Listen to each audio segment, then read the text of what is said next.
Thank you for that amazing introduction.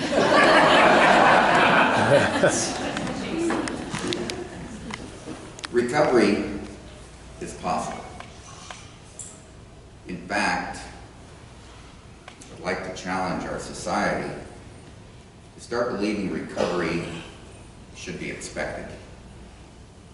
With the knowledge and the resources that we have today, recovery is possible and it should be expected. My name is Ken Brown. I work for the state of Florida in the Department of Children and Families. And my title is the Recovery-Oriented System of Care QI Specialist for the Suncoast region. I'll talk about my title in just a little bit. I broke up my presentation into two pieces, and at the back end of the presentation, we'll talk a little bit more about what we're doing both in our community, region-wide, and statewide. But the first 3 hours, I'm going to talk. I want to talk a little bit about my title on the second part. I've had a lot of titles over the years. In a previous life, I was the national director of a major independent brokerage firm. After that, I was the chief financial officer of a private foundation represented in 17 countries across the world. I've also identified as titles dad, husband, brother, friend. Next month, I'm going to a holiday celebration, and I will identify there as a pilot. Been a pilot for 28 years. But there's other meetings that I go to, that I still go to, and I identify very different. And I introduce myself as, "Hi, Ken. I'm Ken. I'm an addict." Another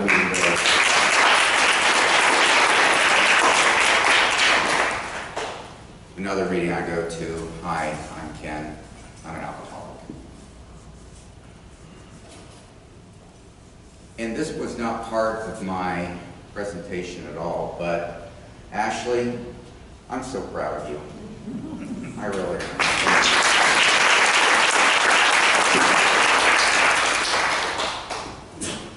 And for the first part of this presentation, I'd like to share with you a little bit about my journey, of how I started, the struggles I had in that journey, and where I'm at today.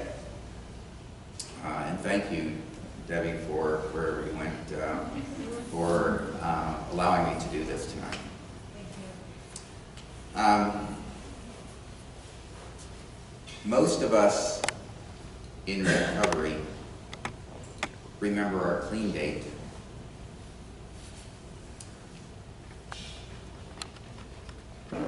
I remember the first day that I had a drink and a drug.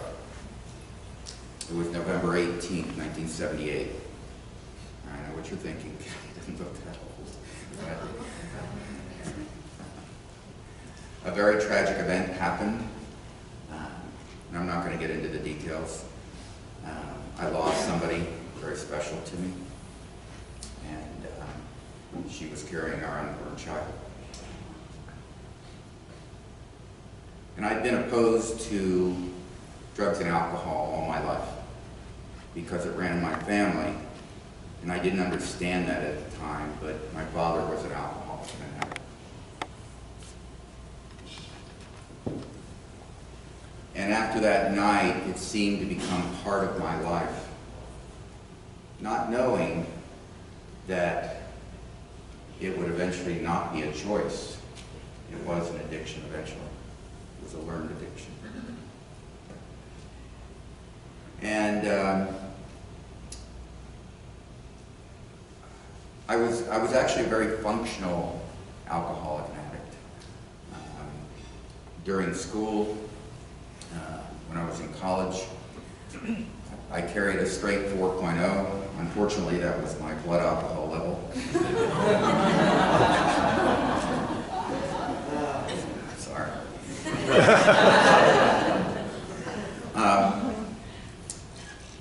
And as my career advanced, so did my drinking and drugging. And I ran a brokerage office. I became the manager. Then I moved to an independent side of the business, and I owned my own office, and then I owned 2, and then 3 and 4. Eventually, I became the regional director and the national director, overseeing 1,700 brokers throughout North America, all the way through Panama. Life was great. A lot of parties, a lot of yachts, a lot of rich people, a lot of drugs, a lot of alcohol. And as my career started peaking out, my addiction did not. And eventually, I came crashing down. And I came crashing down because there was nothing that could take me down, I thought. How could something so simple as drugs and alcohol defeat me? I'm the national director. I'm the CFO of a private foundation spanning over 17 countries. But it did. And I didn't tell anybody for a while that I had a problem. Everybody else knew, but I didn't tell them I had a problem. And it was because of a couple of things. The stigma surrounding this disease. And with that, the shame and the guilt of not only telling somebody, admitting to somebody that I was an addict, but mostly to admit it to myself that I was an addict. Before I came here tonight, I did a little soul searching, and I've told my story before. And I know many people in this room. But I decided I'm really going to let it all out and tell you some things that you probably didn't know about me. And this might be one of them. And I struggled and struggled and struggled until eventually everybody that I thought didn't know, who already knew. And I knew they knew. Did that make sense? Okay. And eventually I knew that they knew. So I went to treatment over in Delray Beach. And it was quite a party. It was great. And I managed to stay clean for at least most of the week when I got out. And I relapsed. And then I got serious because the consequences were piling on me. And you know, sometimes we talk about recovery, but we don't know what recovery is. So let's back up a little bit and talk about that. Recovery, the definition of recovery by SAMHSA is a process of change through which individuals improve their health and wellness, live a self-directed life, and strive to reach their full potential. They put it into 4 domains of health, home, purpose, and community. To me, the definition was freedom of slavery. So why recovery? 2 reasons.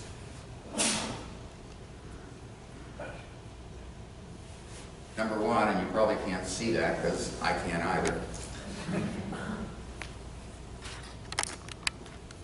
One of the things that I wanted to point out on this slide was, and let me back up. I'm not here representing the state of Florida, the Department of Children and Families.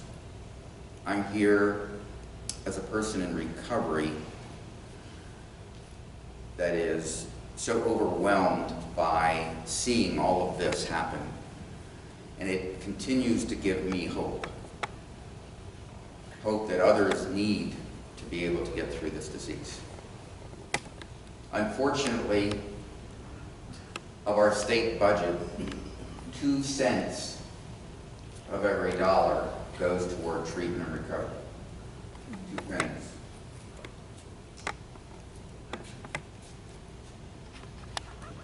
One of the reasons we're here today is to help that along. This takes a village, and whether you know it or not, you are affected by this disease. Everybody in this room. And reason number 2, I have the right.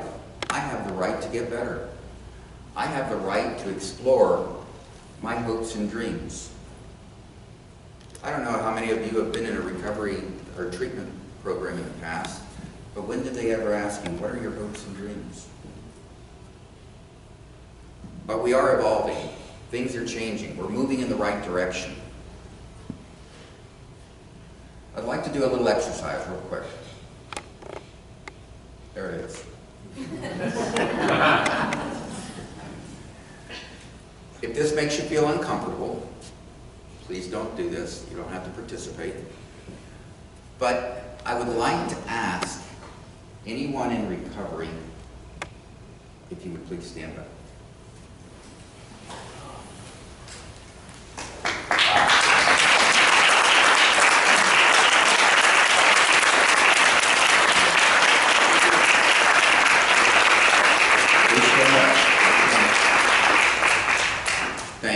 Thank you for your courage.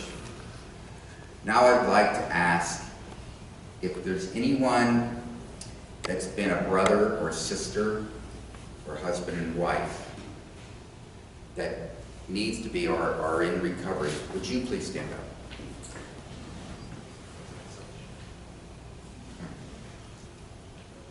Now I'll ask if you have any family member that should be or is in recovery. Please stand.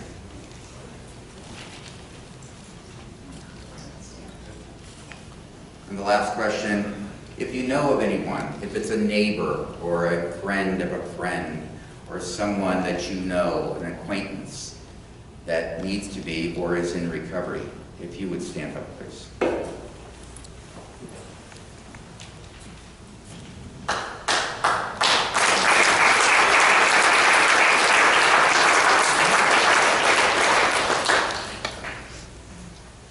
That's how many of us are affected. That is how widespread our issue is with the opioid epidemic, with alcoholism, with our society. Over 23 million Americans are affected with an addiction, a substance use disorder. So back to my story. So I went to Delray Beach. How am I doing? You're going to keep my time good? Oh, I got another 2 hours. I went to Delray Beach. There was a family intervention. I don't know if you saw the program, but it was just like that. Looked out the window one day. I lost my job, which told my brain told me, that's great. I have more time to myself. And what did I do? You know what I did. So I was looking out the window and, hey, my wife's home early. And then I noticed my sister is right behind her in her car. That's pretty cool. Uh-oh, Peggy and Rob are right behind her. Something's wrong. So they shipped me off to Delray Beach. I wasn't really excited about going. I spent 30 days and it didn't work. About 6 months later, I tried it again, different place, different state, didn't work. Long story short, I tried it over and over and over again. And I was wondering what in the world is wrong with me. I'm stupid, I'm a moral failure, I can't overcome this disease. Why can't I overcome this? I tried everything. And as much as I thought I was being creative, it's everything everybody has tried in recovery. You're laughing. You know what I'm about to say. You know, yeah, okay, I'm not going to drink until the weekend. Every day became a weekend. I'm not going to drink until 5, then 4, then noon. I tried being my own sponsor once. Just go to the bar and talk it over with myself. Didn't work real well.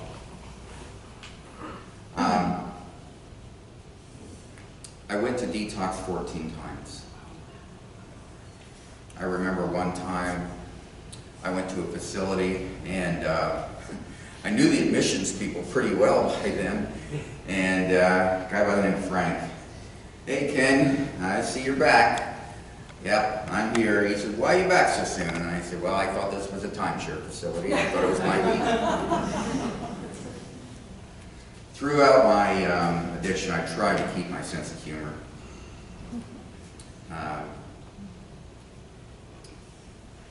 That time didn't work either.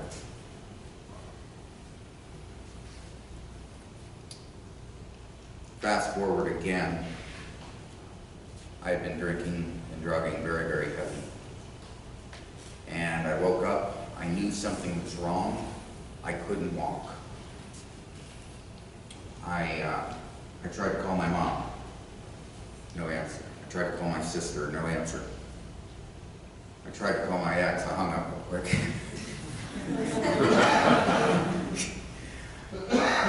I had the insight to call 911 on myself.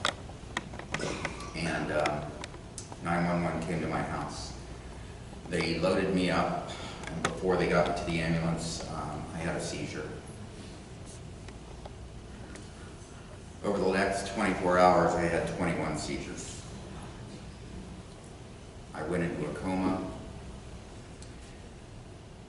The night after that, I went into respiratory failure, and then about 30 minutes later, I went into cardiac failure. They resuscitated me, but they couldn't get me to breathe on my own. And for 8 days, I laid in a coma.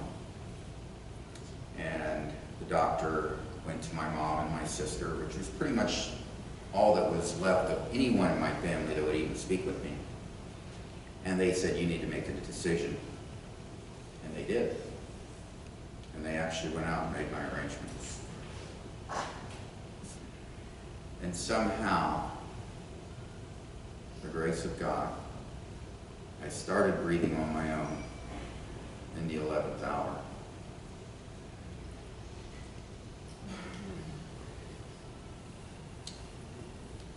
Three days after that, I came out of the coma. They took me to a progressive unit a couple days after that, and I started to recover.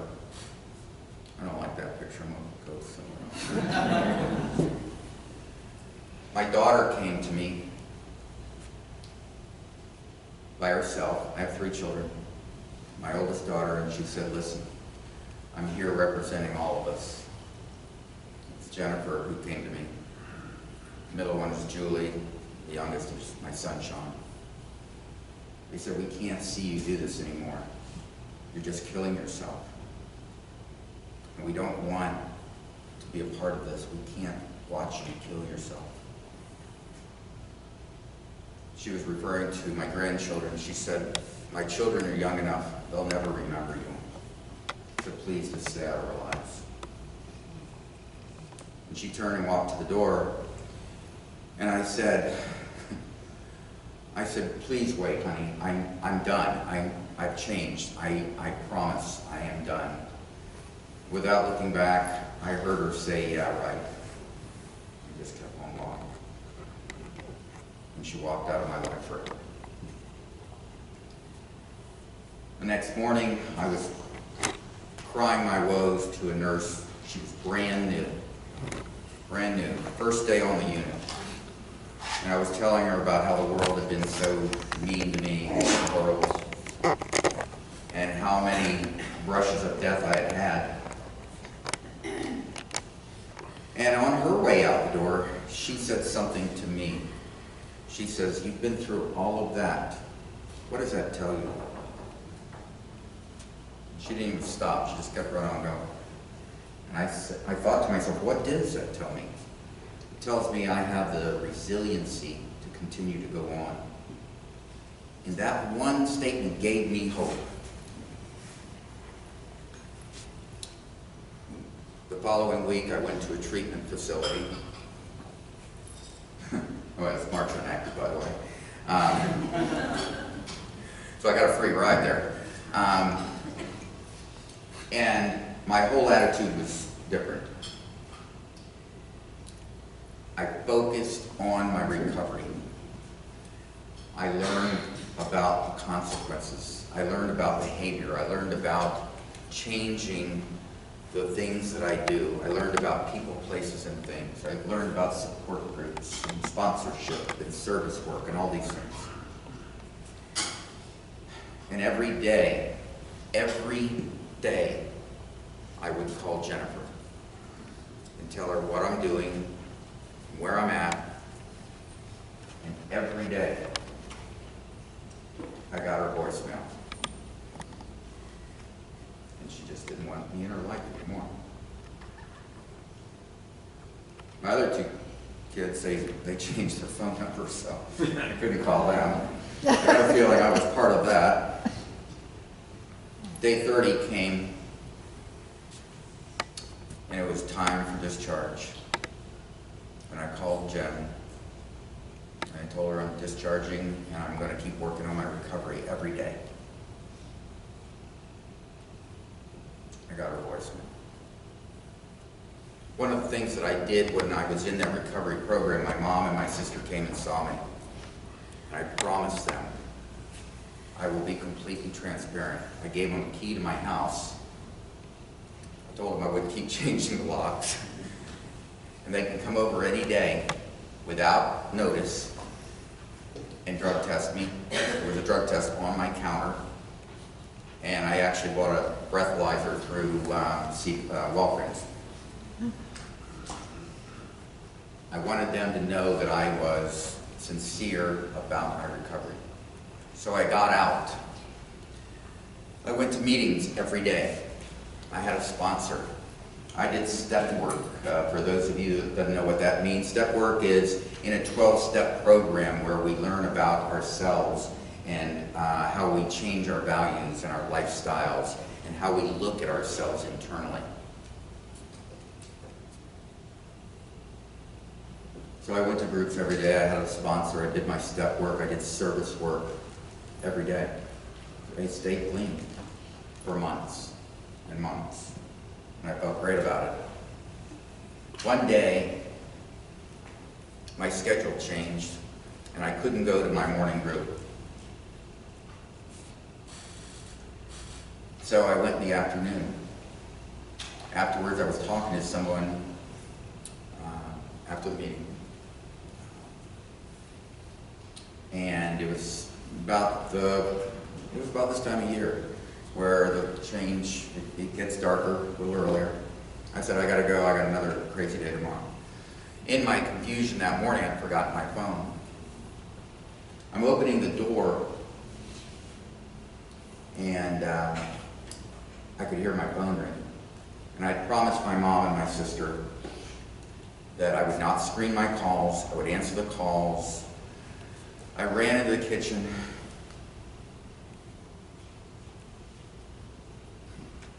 And I grabbed the phone.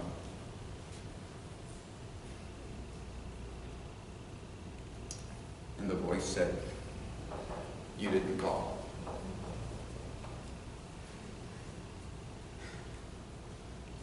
And it was my daughter.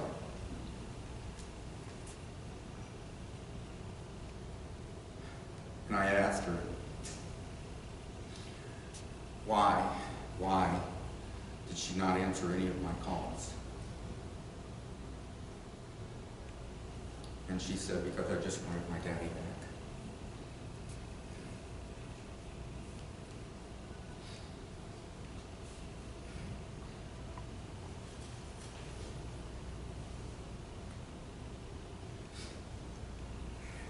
I would like to show you a real quick video. I think it's about 3 minutes. and then I'll conclude my story, my journey, and how this related to... It's called How Do I Know? And a lot of times when people hear the phrase, how do I know, the next thing they say is what? How do I know what? But the key really isn't to know what, the key is to know why.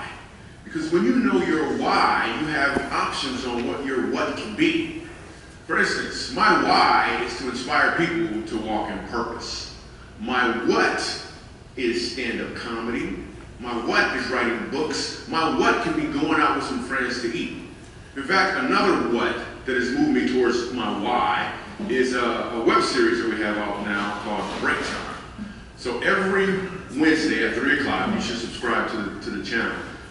We do a series called Break Time on YouTube. So 3 o'clock, we drop a new episode. One episode in particular, I'm about to show you a clip to.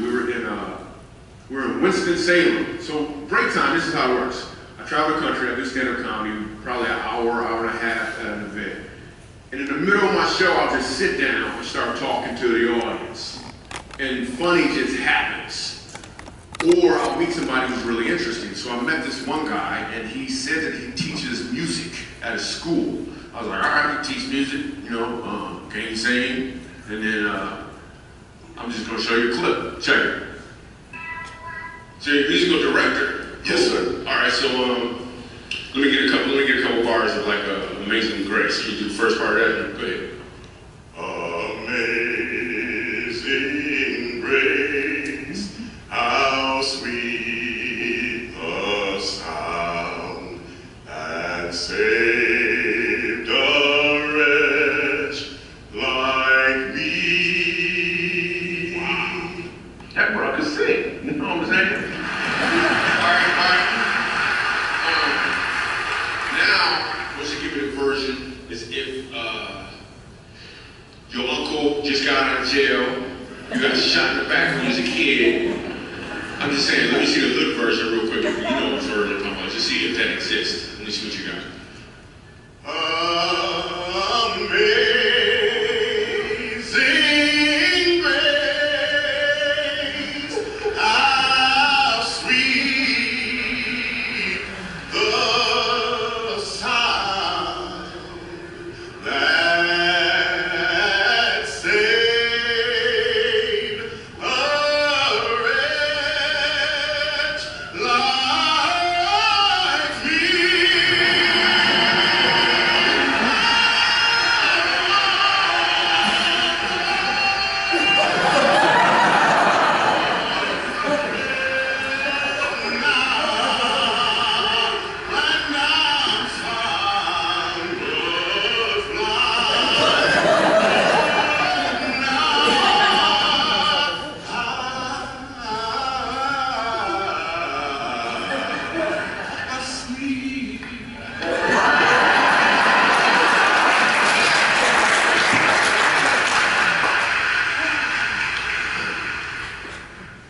Here's the thing. The first time I asked him to sing, he knew what he was doing. The second time I asked him to sing, he knew why he was doing it. When you know your why, your what has more impact because you're walking in or towards your purpose.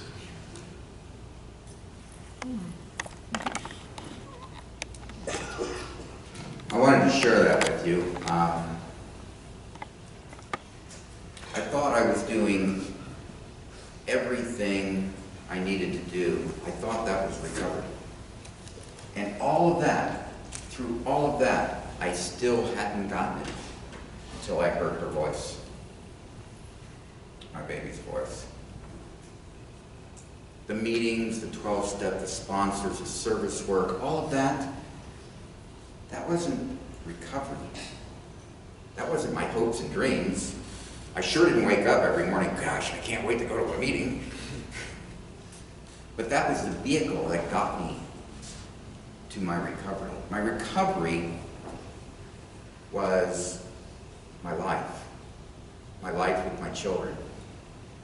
To have the love and the respect of my children again. To be able to do things with my family. To be able to go back to work. To have everything that any of us in this room would want to have, to be able to explore my hopes and dreams. And that is my definition of recovery. I got into an argument with my daughter very recently, Jennifer, over the phone. She called me, "Where have you been? The kids haven't seen you all week. And could you pick them up Friday? I have to work late, and please, and if you can feed them, I know you feed them well, Mom always feeds them that garbage." So, those are my arguments with my children now, and they're wonderful to have. And I absolutely love my life now, because now I can explore my hopes and dreams.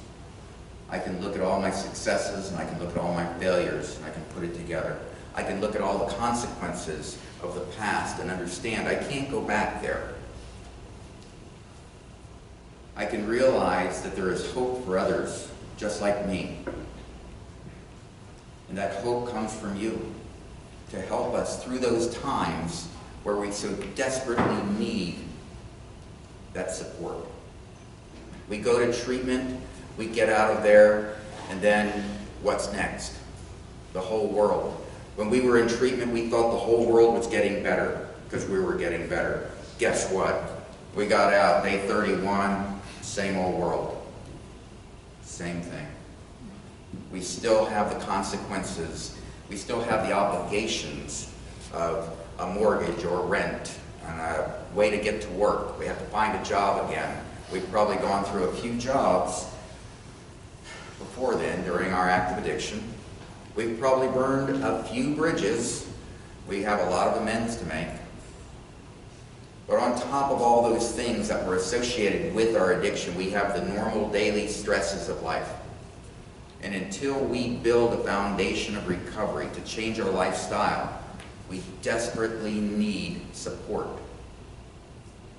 Providers will encourage people throughout that 30-day program to stay clean, do this, do that, go to meetings, stay structured. 30 days, they leave, and they're shocked because they come back.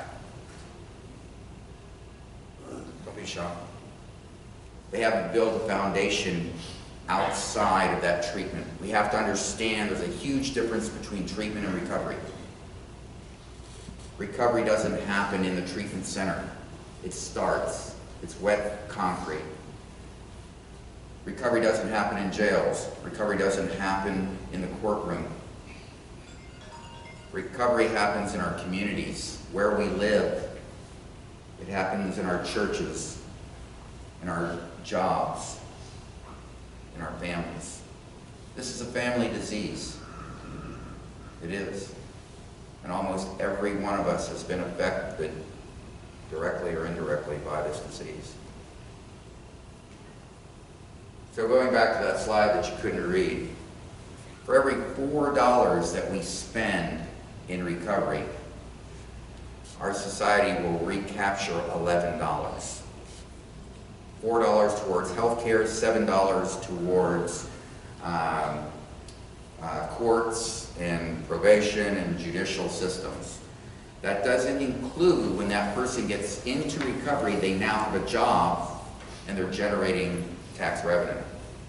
It doesn't even account for that. So we have a 11-to-1 payback with helping this recovery process. So thank you all for being here tonight. Thank you so much for listening and sharing. Let me share my journey and my story with you.